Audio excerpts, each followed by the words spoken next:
Johannes 21 van vers 15 af. Toe hulle klaar was met ontbyt, vra Jesus vir Simon Petrus: Simon, seun van Johannes, het jy my baie lief, meer as hulle? Hy sê vir hom: Ja, Here, U weet dat ek U lief het. Hy sê vir hom: Laat my lammers wei. Hy vra hom weer 'n tweede keer: Simon, seun van Johannes, het jy my baie lief? En hy sê vir hom: Ja, Here, U weet dat ek U lief het. Hy sê vir hom: Pas my skape op.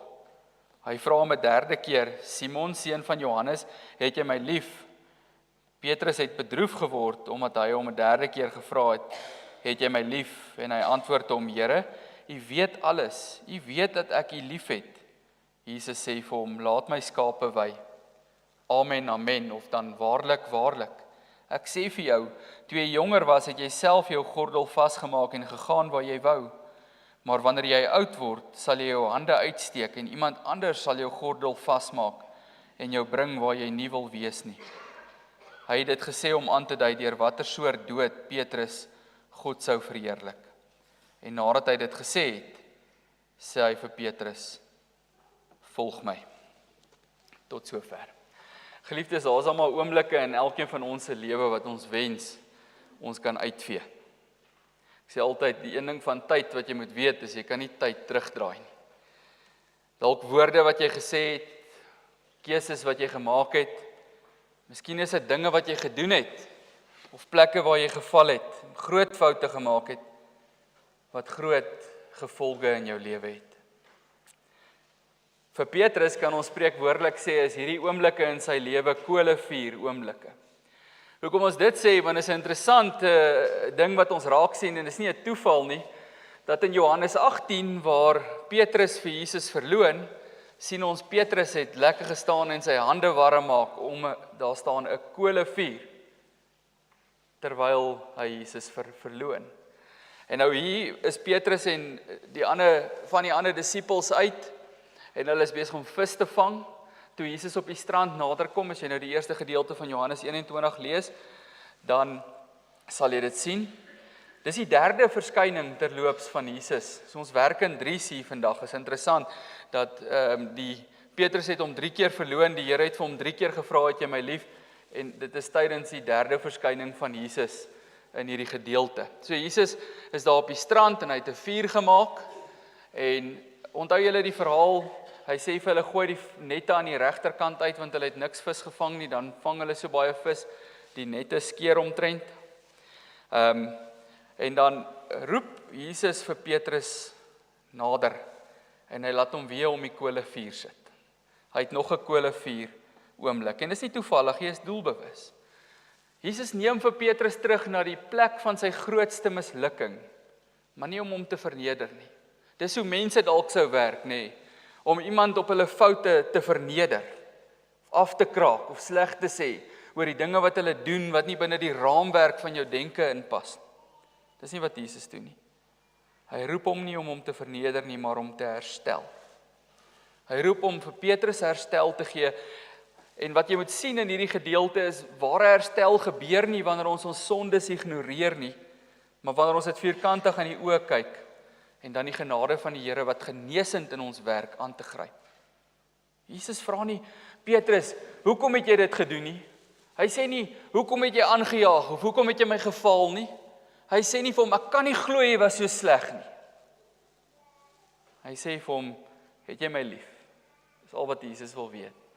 Is jy lief vir my? Nie jou pateet, wat het jy gedink nie? Is jy lief vir my?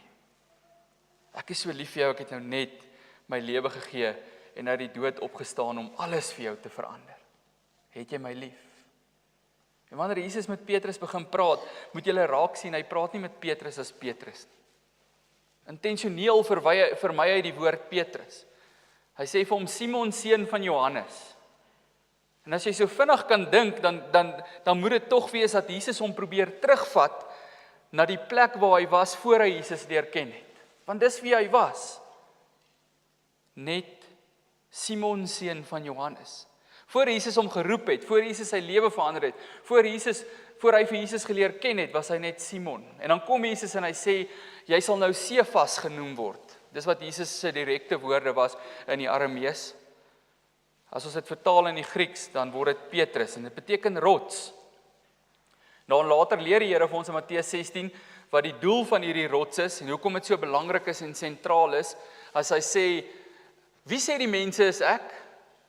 Dan sê hulle party sê Elia of Jeremia of een van die profete, dan sê Jesus, maar julle wat my leer ken het, wie sê julle is ek? Dan sê Petrus vir hom, Petrus wat eers Simon was, wat die Here nie geken het nie, wat nou die Here leer ken het, U is die Christus, die Seun van die lewende God. Wat sê die woord vir ons, wat moet jy doen om gered te word? Jy moet net bely, die Here is God. Jesus is koning en verlosser, en dit glo. Petrus doen dit, en dan sê Jesus vir hom, gelukkig is jy Simon Petrus, want die mense het dit nie aan jou gegee nie, maar my Vader wat in die hemel is. En ek sê vir jou, jy is Petrus en op hierdie rots bou ek my kerk. Op die rots van 'n belydenis van mense wat die Here ken. En nou vat die Here vir Petrus terug na voor hy hom geken het. Hy vat hom na sy menslikheid, hy vat hom na sy broosheid, hy vat hom na sy verlorendheid, na sy afhanklikheid. Voor die Here gekom het om hom te red, was Petrus en ek en jy al hierdie dinge, en dan vra hy vir hom, het jy my lief meer as hierdie? Nog 'n woordspeling wat Jesus gebruik, sê, het jy my lief meer as hierdie? Het jy daaroor gedink? Hoekom vra hy nou vir Petrus, het jy my meer lief as die ander disippels? Jesus dink terug. Jesus het voor oë wat gebeur het in Matteus 26 vers 33 tot 35, ek lees vir ons.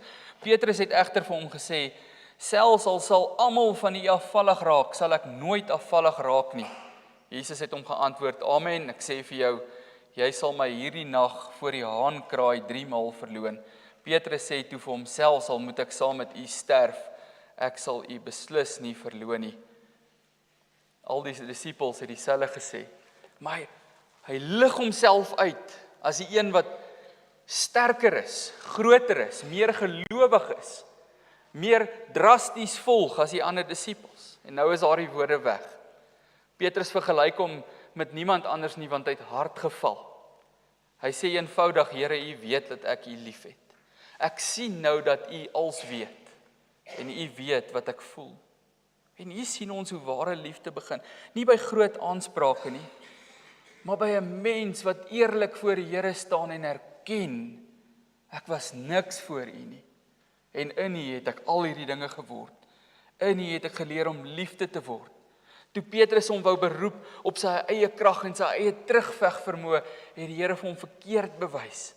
En gesê, waar die Here hom soek, is nie by groot aansprake nie, maar by eerlike erkentenis. Hoeveel keer in jou lewe kom jy nog hier, waar jy voor die Here eerlik erken, nie vol bravada, van Here, vandag het ek dan hierdie en hierdie en hierdie goed vir u gedoen nie, of Here, ek het dan regtig baie moeite gedoen om op hierdie koue Sondagoggend op te staan en kerk toe te kom, of Here, hierdie en daardie ding het groot opoffering van my gevat, om iemand te gaan help, of daardie ding te gaan doen. Die Here wil hê ons moet hierdie oomblikke van selfkennis voor hom hê, waar ons sê, maar Here, voor u was ons niks, en nou het ons alles. En dan sien ons die speling hier, tussen, het jy my lief, ja Here, u weet het, het jy my lief, ja Here, u weet het, het jy my lief, ja Here, en Petrus raak bedroef daai derde keer, maar daar is iets wat jy nie in die Afrikaans raak sien nie, en dis in die Grieks, dat daar verskillende woorde gebruik word. Die Here vra vir hom, Simon Petrus, agapai jy my? En agapai liefde beteken, is nou een plek waar ek vir Stefan Joubert kan regwys. Hy sê agape, dis nie die regte uitspraak nie. Agapai jy my? Hy sê agapai jy my, dan sê Petrus, ek moet net dit sê, agapai liefde is selfopofferende liefde. Dis die liefde wat Jesus gehad het by homself aan die kruis gaan gee. Dis 'n liefde wat sê, daar's niks te groot wat iemand my kan vra nie. Enigiets sal ek doen, ek sal alles doen. So lief is ek. En dan sê Simon Petrus vir hom terug, ja Here, u weet dat ek u philo. Daai Griekse woord beteken, ek het u darm lief soos 'n vriend. Nie agapai, ek sal my lewe vir u gee nie, maar ek het u darm lief soos 'n vriend. Dis wat Petrus sê, en dan vra die Here vir hom weer, agapai jy my? Dan sê hy, Here, u weet dat ek u philo. En dan die derde keer, dan sê Jesus, Simon, seun van Johannes, philo jy my? Dan sê hy, ja Here, u weet dat ek u philo. Die Here kry hom waar hy is. Ek lees in Calvin se kommentaar dat hy sê ons nie eintlik hierdie afleiding kan maak nie, dis nie waar dit gaan nie. Maar tog sien ons dit in die werkswyse van Jesus. Dat die Here ontmoet vir Petrus waar hy is, as 'n man wat nog moet groei in die liefde. As 'n man wat pas vir Jesus verraai het. En nou sien hy die opgestaande Jesus. 'n Paar weke hierna gaan ons sien dat hy voor die Joodse raad opstaan en sê, julle het Jesus Christus gekruisig. Oral gaan Petrus in dorpe en stede en ongeag of vervolging daar is. En hy gaan verkondig vir mense die evangelie boodskap. En die Here sê vir hom hier, hy sal weggelei word, iemand gaan hom met 'n gordel bind, hy gaan weggelei word om doodgemaak te word. En in die oorlewering het ons geleer dat Petrus is gekruisig. 'n Ou wat nie net wou erken, ek ken Jesus nie. As daar niks met hom gebeur het nie, sal dalk vir hom 'n paar klappe gegee het en hom gespot het. Hy wou nie eers erken ek ken Jesus nie, want hy het Jesus nog gefiloo. Hy het so gegroei in sy pad saam met die opgestaane Jesus, dat hy sy hande uitsteek om te sterf vir hierdie Jesus. En as hulle hom wil kruisig, dan sê hy, omdat Jesus aan 'n kruis gesterf het, is hy nie waardig om gekruisig te word nie. Hulle moet hom onderste bo kruisig. Dis hoe Petrus die Here verheerlik het in die liefde vir die Here. Maar waar hy hier is, ontmoet die Here hom daar waar hy sê, ja Here, ek het U bietjie lief. Ek sukkel nog, ek groei nog, ek moet nog daar kom, maar ek het U lief. Ek erken en ek sien daar's 'n pad voor my, ek is nog nie waar ek moet wees nie. Wie van julle voel so? Ek voel so, elke dag van my lewe, ek is nog nie waar ek moet wees nie, Here. Ek verloor U, en in sekere opsigte agapai ek U. Maar omdat U my geagapai het, daarom kan ek nou 'n nuwe pad saam met U stap, en in hierdie pad kan ek nuut raak en groei. En die Here bevestig vir ons presies hierdie ding, wanneer hy daai verloning en daai oneer wat Petrus toegekom het, omdraai, en hom in eer herstel. Die 3 vrae van Petrus is nie toevallig nie, is 'n doelbewuste 3, is die spieelbeeld van Petrus se 3 verloning, en elke vraag wat die Here vir hom vra, word die konfrontasie met sy eie sonde dieper. Kom Petrus al hoe meer voor 'n plek waar hy besef, maar ek was nie waar ek moet wees nie. Ek moet groei. En wat doen die Here in daardie besef? Ons sien in die 3de keer raak hy bedroef. Hoekom raak 'n mens bedroef? Want jy wil beter doen. Jy voel half moedeloos. Voel jy baie keer moedeloos oor jy nie kan beter doen nie? Hy's half moedeloos, hy's bedroef. Hierdie proses is pynlik, maar is genadig. Want wat is die Here besig om met Petrus te doen? Hy's besig om hom te verander, en dit gaan nie oornag gebeur nie, moenie verkeerd verstaan nie, van 'n man wat die Here verloor na 'n man wat sy lewe gee vir die Here in agapai liefde. Dis wat hy doen. Dis dalk 'n pynlike proses wanneer die Here met jou werk. Dis dalk pynlik wanneer die Here vir jou sê hierdie of daardie dinge moet uit jou lewe uit. Of in hierdie of daardie opsig moet jy verander. Maar is genadig, want aan die ander kant van hierdie pynvolle proses is 'n nuwe soort lewe in die Here. Wat jy moet weet is, God breek nie om te vernietig nie. As die Here jou hart oopbreek, as die Here jou lewe oopbreek, hy breek nie om jou te vernietig nie, hy breek om jou te herbou. Hy breek om jou 'n nuwe mens te maak, hy breek om die donker in jou uit te vat en lig in jou in te sit. Waar Petrus 3 keer geval het, herstel Jesus hom elke keer. Waar daar mislukking was, bring Jesus nou hoop en roeping en herstel. En dis die hart van die evangelie, is dit nie? Dis hoekom ons versamel rondom die woord van die Here. Want ons word in Jesus nie net vergewe nie, ons word ook opgetel en herstel en weer ingespan in ons roeping. Dan sê ons, hy herstel hom in hierdie roeping, want hy sê vir hom, laat my lammers wei, pas my skape op, laat my skape wei. Hierdie opdragte wys ons dat Jesus se liefde bly nooit net by 'n innerlike gevoel nie. Ons moenie daai wanpersepsie en miskonsepsie aan vashou en onsself 'n rad voor die oë draai daarmee dat ons kan sê om te sê ek is lief is genoeg vir die Here nie. Nee, dit moet vlees en bloed kry in hoe ons wandel. Die verskillende woorde in hierdie taak wat hy gee is. Hy sê voed, lei, beskerm. Gee my liefde hande en voete, is wat die Here hier sê. As ek jou in eer herstel en jou haat omdraai in liefde, vir jou in liefde 'n nuwe lewe gee, laat daardie liefde gewys word. Ek het hierdie week 'n ding gesien op sosiale media en ek het my beste poging aangewend om 'n Afrikaanse vertaling daarvan te maak, maar ek gaan dit op die bord wys nou en ek dink dit illustreer hierdie hele punt waartoe die Here Jesus vir Petrus lei as hy sê, ek herstel jou, maar nou laat my lammers wy, ek herstel jou, maar nou laat my, pas my skape op, ek herstel jou, nou laat my skape wy. En sê hy vir hom presies hierdie ding wat hy moet gaan doen. Jesus het nie vir ons gesterf sodat ons kan aanhou om mense te behandel soos mense hom behandel het nie. Luister mooi daarna. Jesus het nie vir jou gesterf sodat jy kan aanhou om mense te behandel soos dat mense hom behandel het nie. Hy het vir ons gesterf sodat ons mense sal behandel soos hy hulle behandel het. Mense nuut maak, mense lief kry. Hande en voete aan liefde gee. En waar daar ware liefde vir Jesus is, sal dit sigbaar word in diens, in sorg en in opoffering. En daarom roep die Here julle ook vanoggend, geliefdes, volg my. Hy gaan verder. Petrus het vir 'n tyd lank van hierdie pad afgedwaal en hy bring hom terug.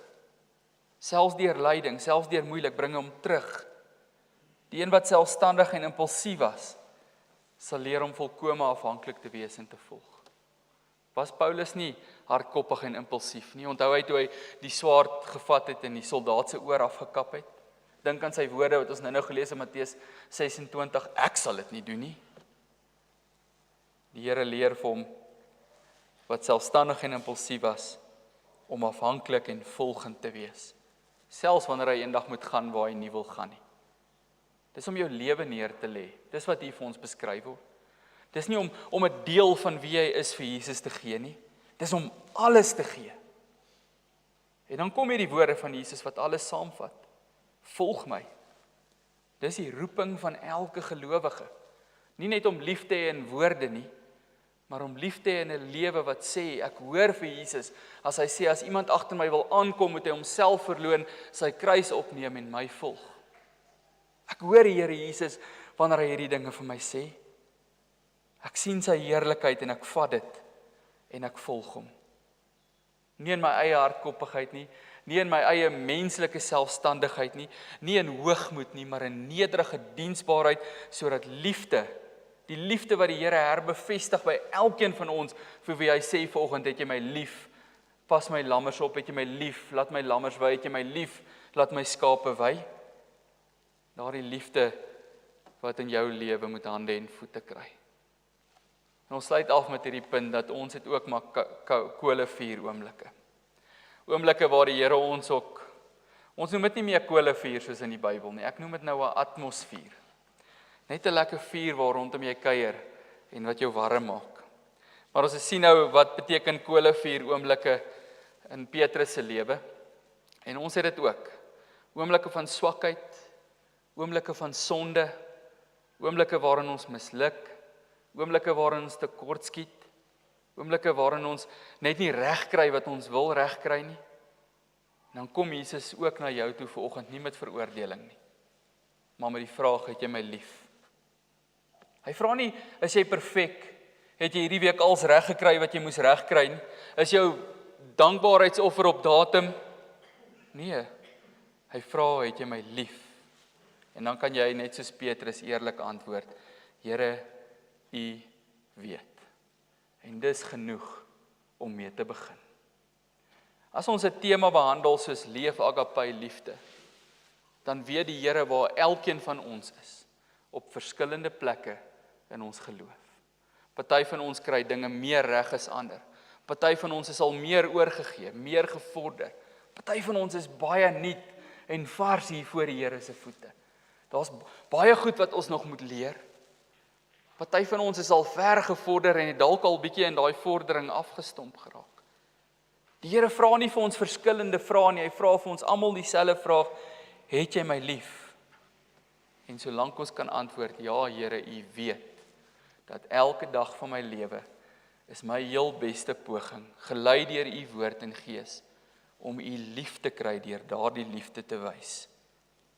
Dan is dit genoeg vir nou. Dan is jy op pad in die proses. Daarom roep die Here jou, leef agape liefde. Nie net in wat jy sê nie, maar hoe jy dien en volg, maar baie belangrik ook, in hoe jy besig is om te groei. Gryp vas aan die middele wat die Here vir jou gee om te groei, maar maak seker, jou filoo liefde is ten minste al op pad agape liefde toe. Kom ons bid saam. Almagtige God en Hemelse Vader, ons dankie vir die wonderlike voorreg dat U ons so liefhet op maniere wat ons dit nie eers kan verstaan of beskryf nie. Here, en hoe groot is U genade dat ons mense wat sondaars was, nou geken word as heiliges, as nuwe mense. Here, en in hierdie proses, in hierdie pad van heiligmaking, in hierdie nuwe lewe wat U ons gee om te leef, ontmoet U ons waar ons is. Wat 'n wonderlike genade. Maar wanneer U ons ontmoet daar waar ons is, dan roep U ons ook om vorentoe te gaan en te groei in agape liefde, te groei in 'n lewe waar ons elke oomblik meer en meer en meer oorgee. Minder ek, meer Jesus deur my. Wanneer ons dit regkry, is daar minder haat en meer liefde, minder wrok en meer vergifnis, minder hoogmoed en meer nederigheid, minder eiewaan en selfsugtigheid en meer diensbaarheid. En al die ander dinge wat U ten goeie meewerk in ons lewe. Help ons daarom, Here, om wanneer U ons hierdie vraag vra, het ons U lief, om eerlik en opreg te kan sê, ja Here, U weet. U weet, ons is besig om saam met U te groei. U weet, elke oomblik gee ons meer oor. U weet, ons begeer niks meer as om U te ken en U te dien en U groot en heilige naam groot te maak nie. Ons bid so van U Vader in Jesus se naam. Amen.